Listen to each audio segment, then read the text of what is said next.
Welcome to Real Money, Real Experts, a podcast where leading financial counseling and coaching experts share their stories, their challenges, and their advice for helping people manage money in the real world.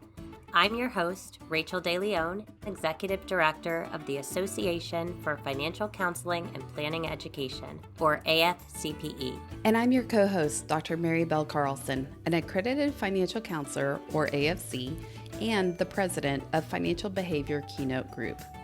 Every episode, we're taking a deep dive in the topics that personal finance professionals care about, helping clients, building community, and your professional growth.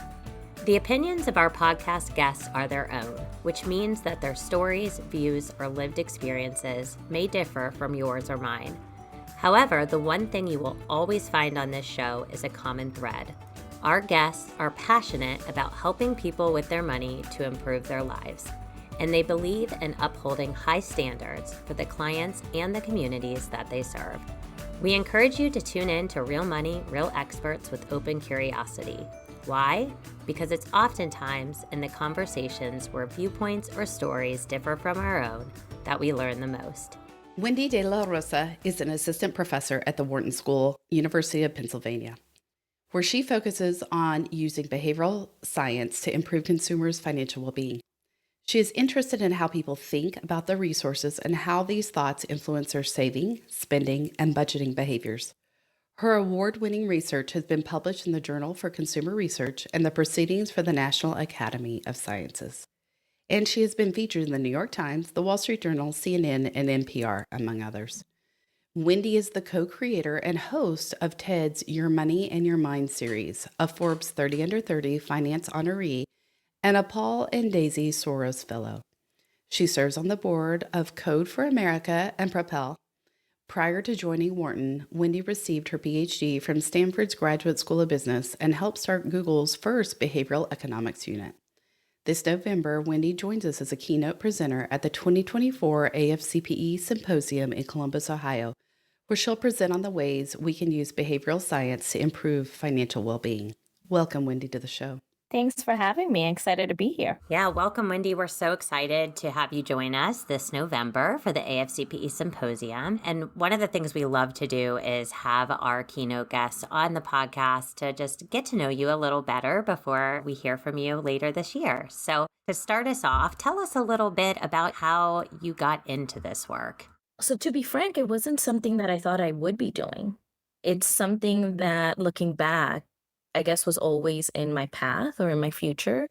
My family immigrated to the Bronx from the Dominican Republic when I was a young child. And I like to say that the lack of money was sort of this constant companion or, this fourth person at the dinner table. And when I went out into the world, it was so odd to me that people were so awkward about talking about money, that it was such a taboo subject when every single important life moment is wrapped up around our finances. Whether you get married, you go off to college, you get divorced, you have a health challenge, you move cities, every significant life change fundamentally wrapped up in our financial well-being. And yet for some reason, we try to pretend as though it's not a thing. And for me, I just found that awkward. And after I started off my career in finance, and I think after I got a little footing, was able to help my family, I took a breath and decided, well, I can finally follow my passion. This just turned out to be it. Wendy, I really like the fact that you say your family talked about money but didn't talk about money. I think that money is such a taboo in our lives, and having conversations about it is, how can we start to break that silence? The first thing we have to recognize why there is that taboo in the first place and why we feel so much financial shame, right? I think in cultures, and especially individualistic cultures, and in the US in particular, where we view financial success as such an individualistic pursuit, right? I am somebody who is successful, therefore I am somebody who's good with money. Then we tend to internalize the opposite, right? I've made a financial mistake, therefore I am somebody who's not good with money. And when we start to internalize that, not thinking that we just made a mistake, but it's a fundamental trait of who we are, then we start to feel that financial shame. And what happens when we feel shame, more so than any other sort of negative emotion, is that we turn inward and we stop talking about it. And it's sort of this downward spiral because, as we all know, right, whenever we need help, we actually have to raise our hands and talk about it. But that is the weight, the literal weight of financial shame. Kind of digging in a little bit more to this idea around financial shame, you've done a lot of work and research in this area. What are some of the consequences that you see when we, or individuals in general, kind of turn inward? What do you see as some of the consequences of financial shame? Well, the first, going back to our first question, we don't even talk about it. We are more likely to know our friends' entire dating history, all the drama and everything that comes with it, right? All of our sexual escapades, whatever the case may be, our friends' political leanings. We don't know whether or not our friends have what their student loan balance is, right? Like, we don't really have this conversation. It's not just even with our friends. I was recently made aware of a stat where more than half of engaged couples have not talked about their debts with their partners. Like, this is a person that you're about to say, yes, I want to spend the rest of my life with you. And yet more than half of couples don't even discuss that. Like, our feelings of shame have become so internalized in our society that not even with the person that we're supposed to trust the most are we even having that conversation. So that's one.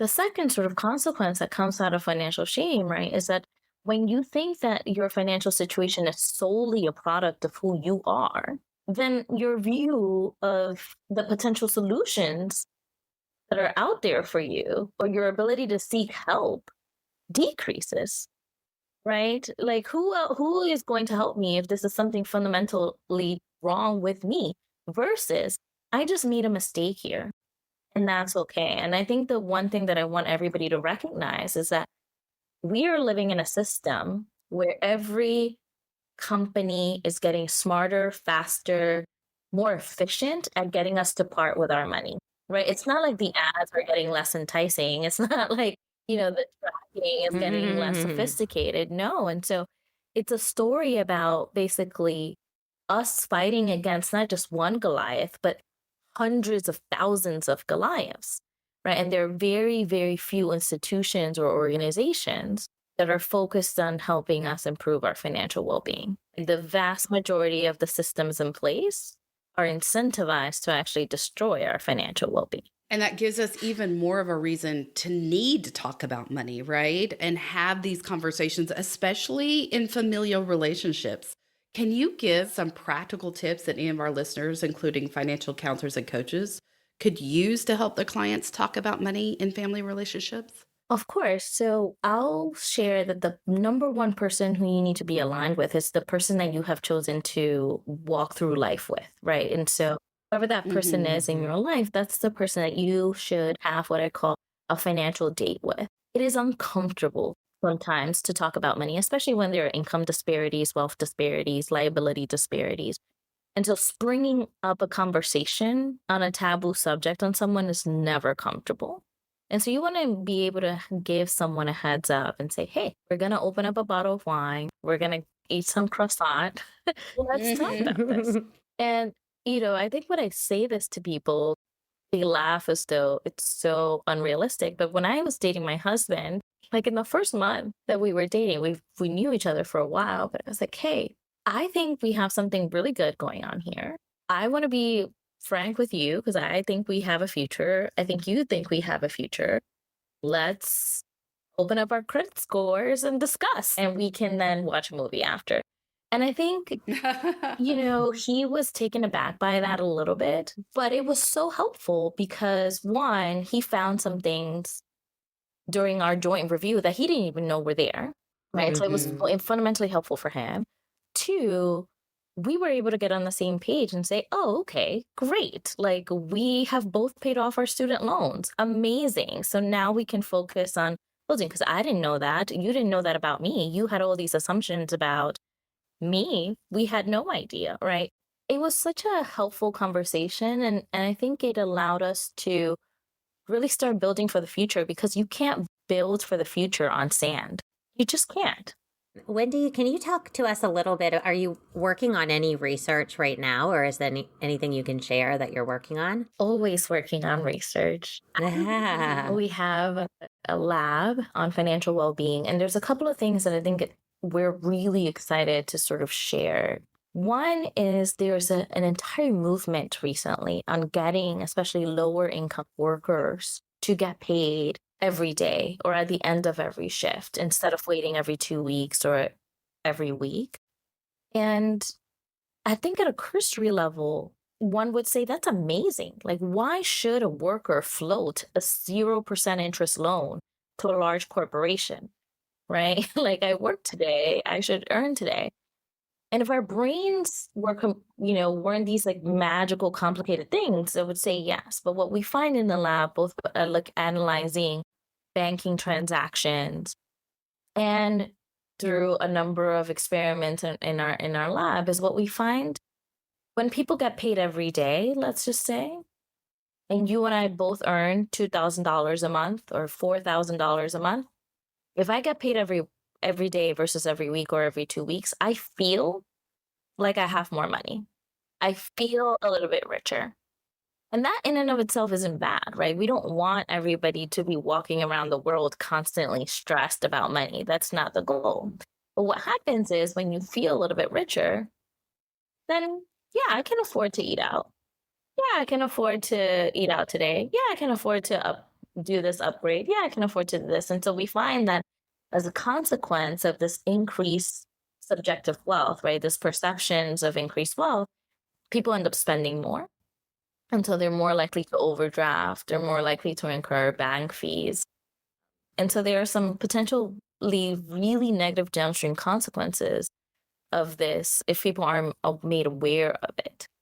I think the other sort of nefarious part of this is that depending on, the setup that your employer has, people then pay $2.99 to access their daily wages.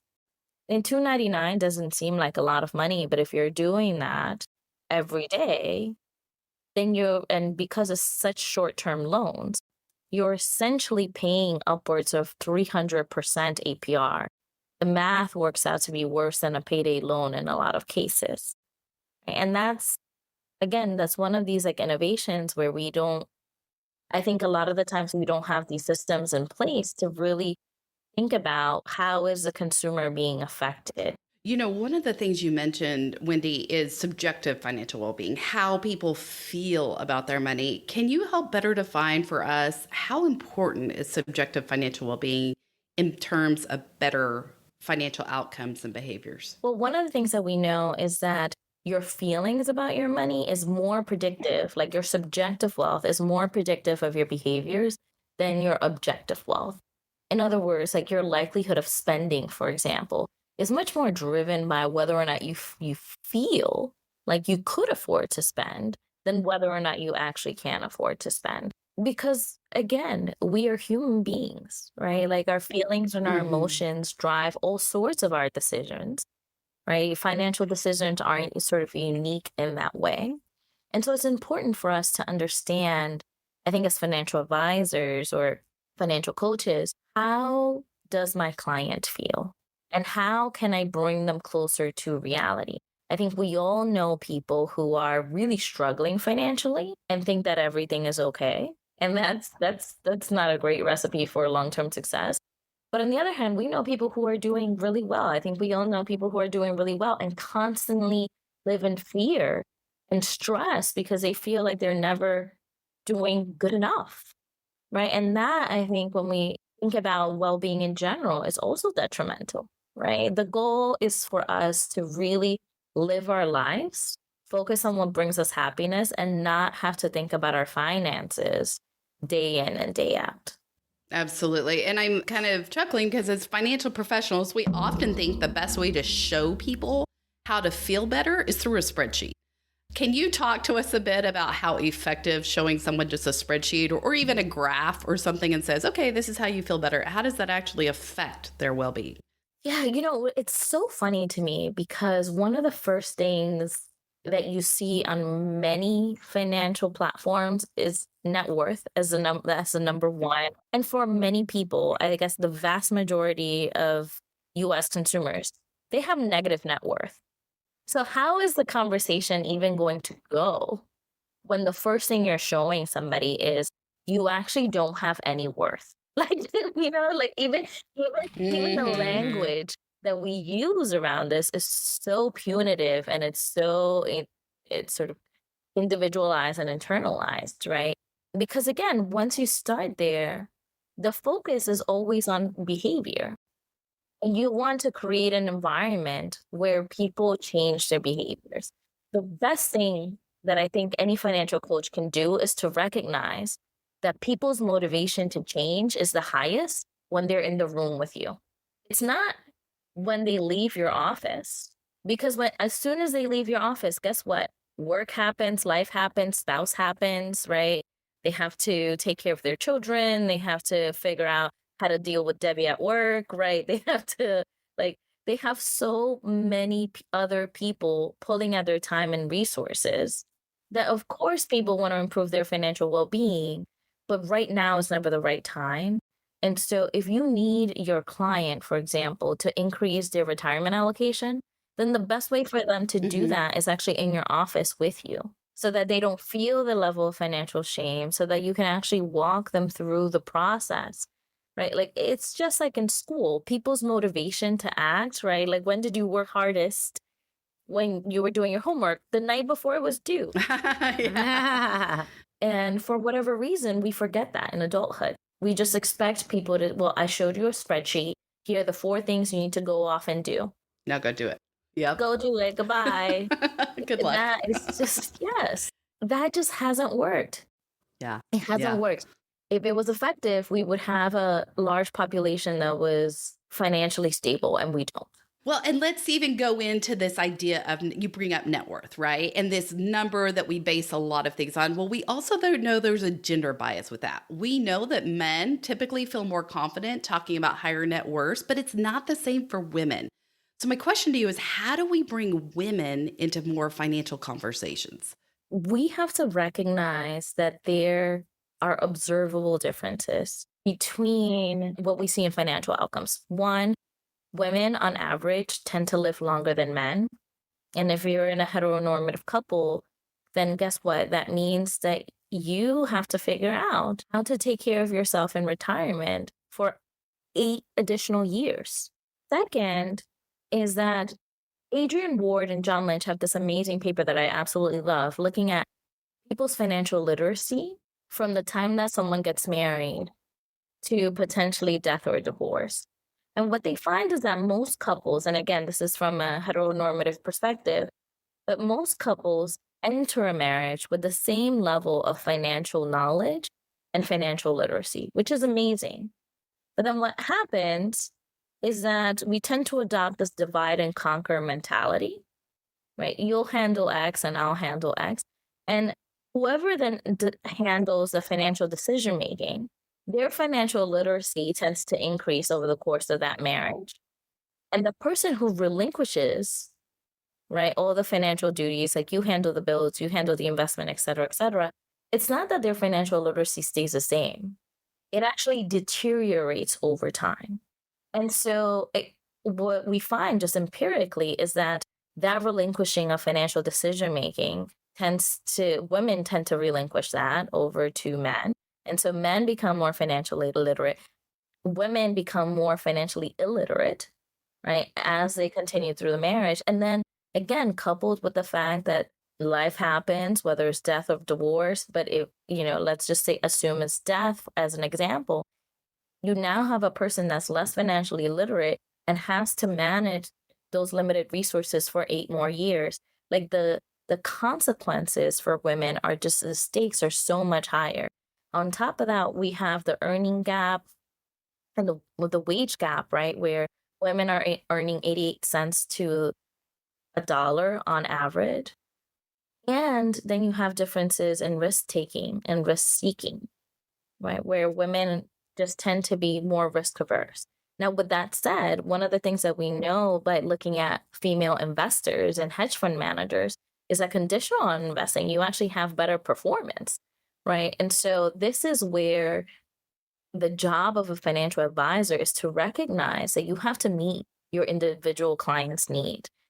There cannot be a one size fits all when we have such glaring disparities across gender, and we haven't even touched race as an example, right? Yeah, that's so true. Wendy, I'm going to pivot a little bit. You had a paper published this year about unveiling the adverse effects of artificial intelligence on financial decisions.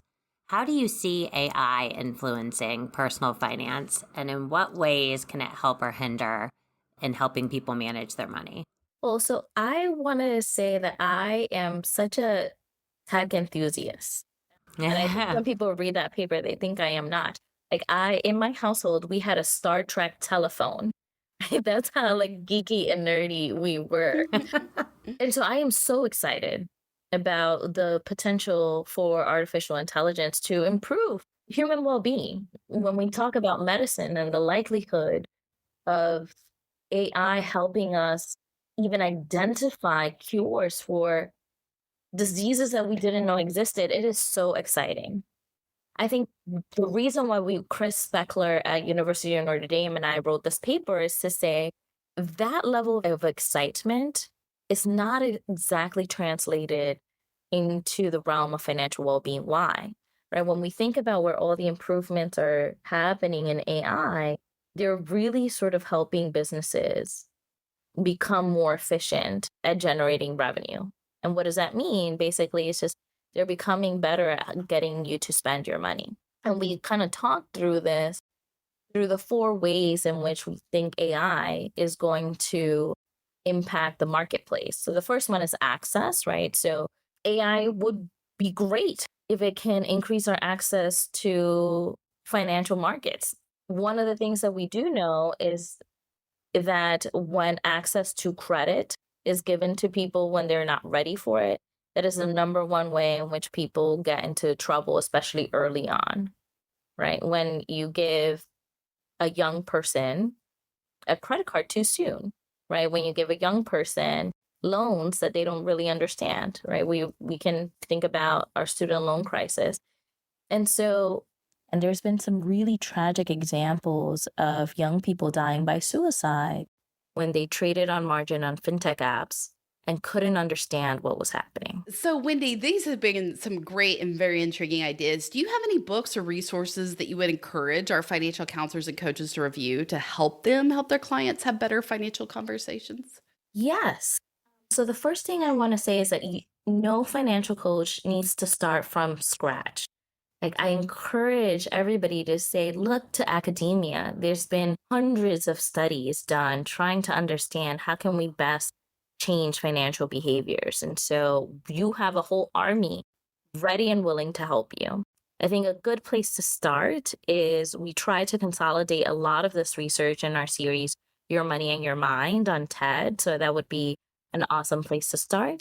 And if you want to encourage your coaches, if you want to encourage your clients to start having the money talk with their significant others, we actually put together a list of questions, kind of like the 36 questions to fall in love, but that was published way back when in the New York Times. And now these are just, 10 questions to get on the same page with your significant other on financial well-being. Wendy, at the end of every interview, we always ask our guests to share their 2 cents. If you had one piece of advice to leave with our listeners, what would it be? Love yourself enough to prioritize you and prioritize your future self. When you're sick, you take a sick day. When you need to take vacation, you take vacation days. When you need to get your financial house in order, take a financial health day. Thank you so much, Wendy. Can you please tell our listeners where they could connect with you? I'd love to connect with listeners on social media. So you can find me on X or on TED. Shoot me a note. Would love to see what you're doing to improve your financial well-being. Awesome. And we'll include those in our show notes along with the resources you mentioned. Thank you so much, Wendy. Ladies, thank you so much. I am so appreciative.